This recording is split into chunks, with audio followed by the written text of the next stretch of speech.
हिंद दोस्तों, हम लोग क्रांत पब्लिकेशन का वस्तुनिष्ठ सामान्य ज्ञान देख रहे थे जो सभी प्रतियोगिता परीक्षा के लिए इंपॉर्टेंट है। चलिए हम लोग देखते हैं हिस्ट्री का क्वेश्चन टॉपिक क्या है। ये क्या है? ईस्ट इंडिया कंपनी और बंगाल के नवाब के बारे में है जो है टॉपिक। उसके बारे में हम लोग एमसीक्यू देखेंगे। क्या है? प्लासी का युद्ध। क्वेश्चन है 1 नंबर, प्लासी का युद्ध मैदान कहाँ स्थित है? तो पश्चिम बंगाल में।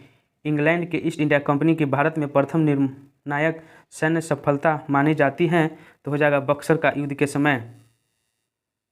प्लासी का युद्ध कब हुआ था? तो 1757 में हुआ था। इलाहाबाद की संधि के बाद रॉबर्ट क्लाइव ने मुर्शिदाबाद का उप दीवान किससे माना था? तो हो जाएगा मोहम्मद रजा खान।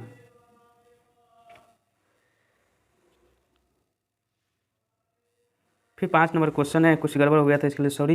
निम्नलिखित में से कौन एक मुगल साम्राज्य द्वारा संयुक्त बंगाल का अंतिम गवर्नर था? मुर्शिद कुली खान था। निम्नलिखित में से किस एक शासन ने ईस्ट इंडिया कंपनी को दीवानी प्रदान की थी? वह था शाह आलम द्वितीय।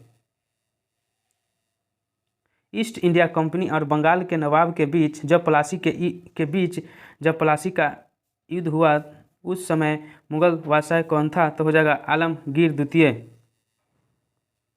निम्नलिखित में से कौन सा युग्म सुमेलित है?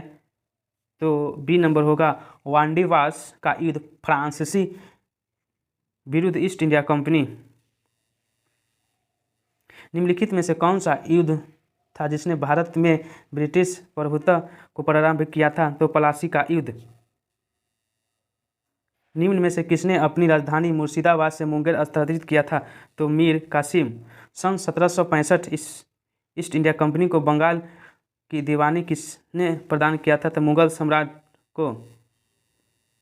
12 नंबर क्वेश्चन है, 18वें शतक में भारत में लड़े गए युद्धों को निम्नलिखित में से सही क्रमबद्ध कौन सा होगा? अम्बल युद्ध, प्लासी युद्ध बांदीवाड़ा युद्ध, बक्सर युद्ध। सिराजुद्दौला लॉर्ड क्लाइव द्वारा परास्त हुआ था, वे थे क्या? प्लासी का युद्ध। सबसे अधिक निर्णायक युद्ध किसने अंग्रेजों के भारत के प्रभुत्व को स्थापित किया था? तो बक्सर के युद्ध में। किस गवर्नर को कार्यकाल में ईस्ट इंडिया कंपनी को शाह आलम द्वारा बंगाल, बिहार तथा उड़ीसा में दीवानी अधिकार दिए गए थे? तो हो जाएगा लॉर्ड क्लाइव। बांदीवास का युद्ध हुआ था 1760 ईस्वी में। ब्रिटिश ने फ्रेंच को हराया।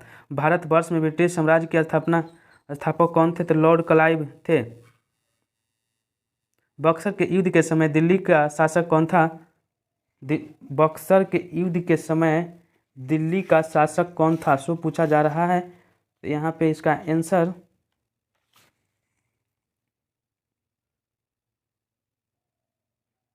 तो डी नंबर हो जाएगा शाह आलम द्वितीय। उस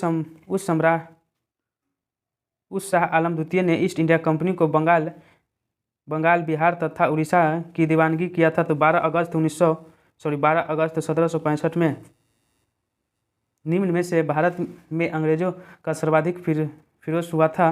तो इसका आंसर हो जाएगा मराठों। निम्नलिखित में से किसने स्वर्ग से उत्पन्न सेनानायक कहा गया था? तो हो जाएगा बी नंबर रॉबर्ट क्लाइव के द्वारा। बक्सर की लड़ाई के समय बंगाल का नवाब कौन था? तो यहाँ पे हो जाएगा मीर जाफर। यहाँ पे क्वेश्चन समाप्त हुआ। जय हिंद, जय भारत।